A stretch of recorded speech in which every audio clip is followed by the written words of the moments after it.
We've all had to live with the COVID virus, or at least we've known people that have had it, and now, months later, you're losing your hair.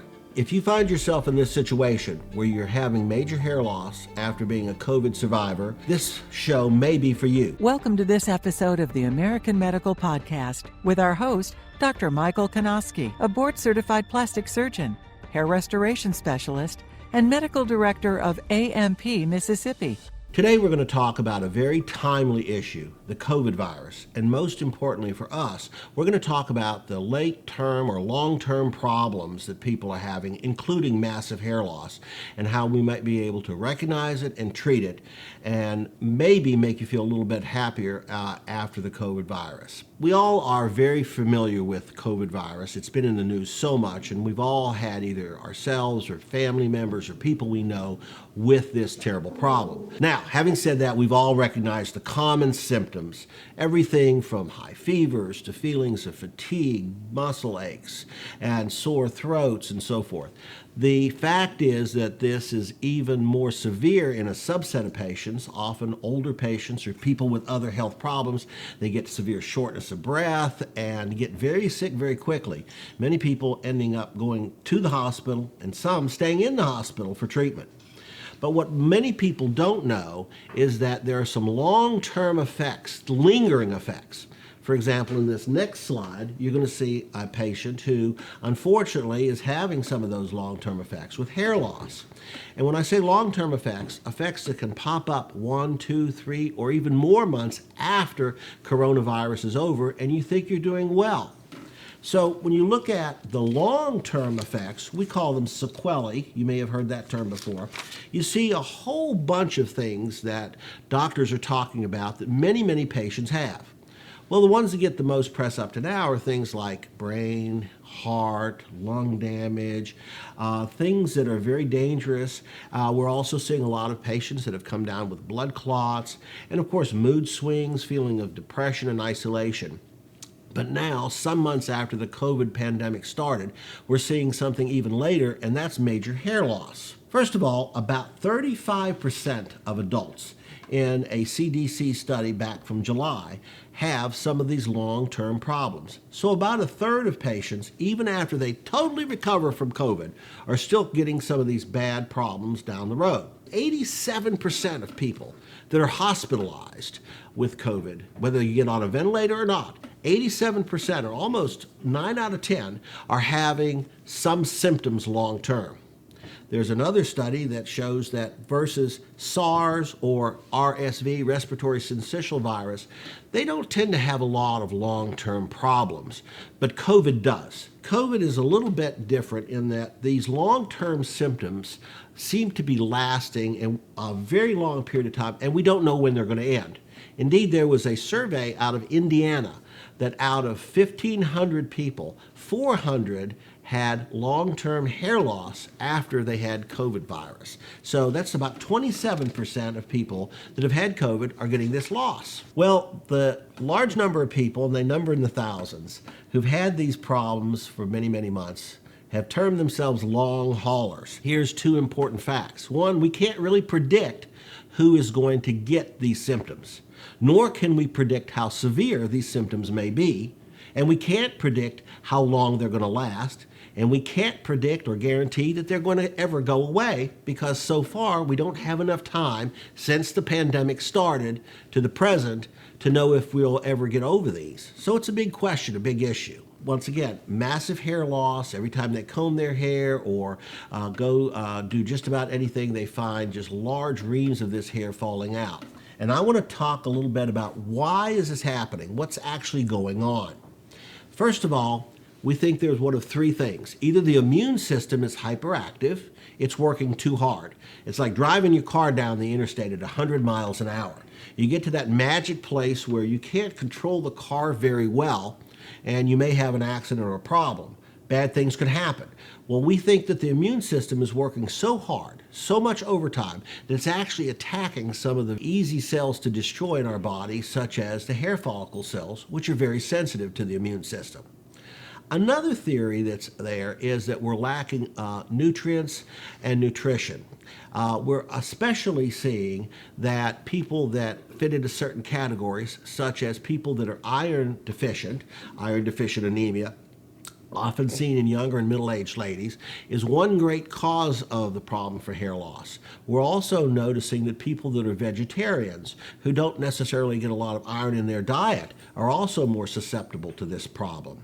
And finally, the most recent CDC report shows that 80% of people who get COVID virus that are tested positive, whether they have symptoms or not, but 80% are vitamin D deficient. And so we think that this lack of minerals, vitamins, is very important, and that contributes tremendously to the loss of hair.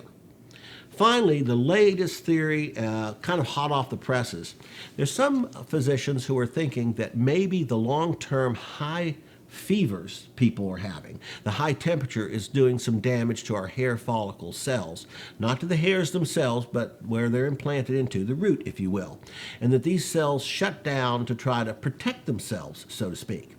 But regardless of which mechanism, once you have this problem, it definitely presents itself and can become very rapid in your hair loss. And then finally, the stress of the situation. We're all stressed out today in ways that maybe we didn't ever think about, a year or two ago. And this pandemic has put this extra stress on us, and that extra stress adds to some of these triggers that we talked about just a minute ago. We're worried about whether we're going to be ill, whether family members are going to get ill, or especially if we have elder family members or people with other problems, we want to try to prevent them from getting sick, and that's hard to do. We know that the social isolation, that people that feel that they have to be quarantined all the time, they can't do normal social things, leads to senses of isolation and depression, and you feel, moody all the time. And don't forget, not only are many of us out of work and worried about where our next paycheck is coming from, just about all of us have had changes in our work environment, in our social environment, school environments, and those changes are myriad, and they're very, very far-reaching. And of course, the financial implications as well. Some people don't know what the future holds for them right now, and it's a very precarious time for a lot of people. Those stresses add up.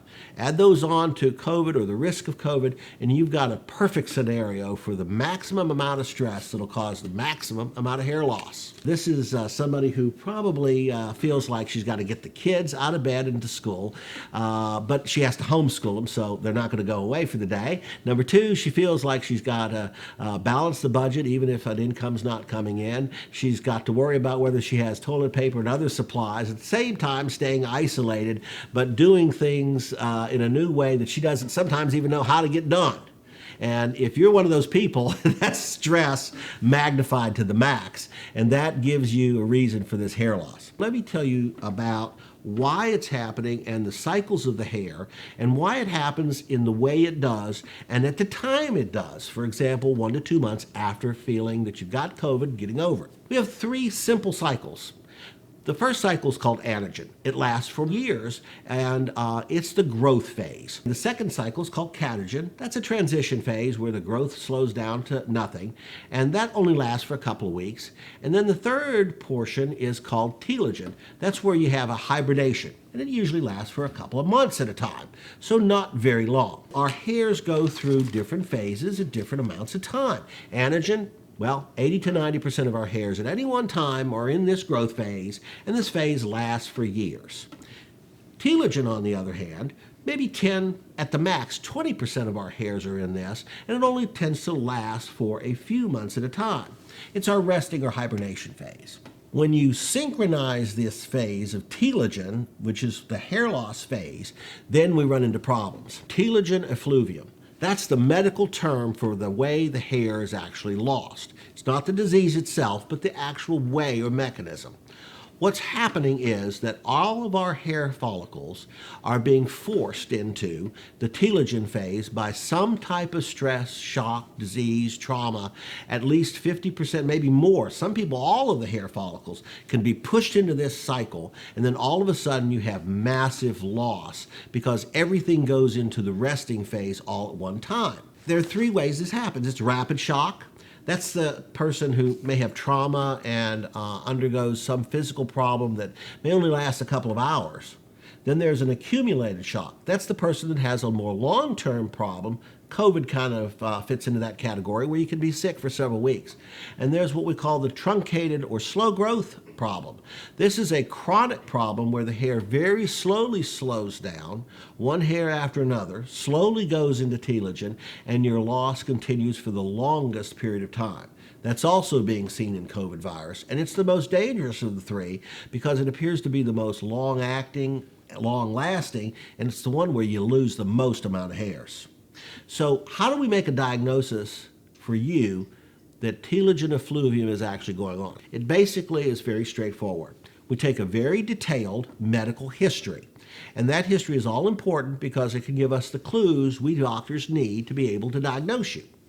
We have special tests such as a wash test where you actually wash some of the hairs and see if any of them come out. We have a pull test where we test the strength of how well the hairs are embedded into the scalp. We also have densitometry, which is the use of a little mini microscope where we're able to look at the hairs, how big they are, what they look like if they fall out, etc., and talk about how dense they are. And the physical exam also counts a lot. We have to look at the skin, its color, its tone, how it feels, and we put all of those together.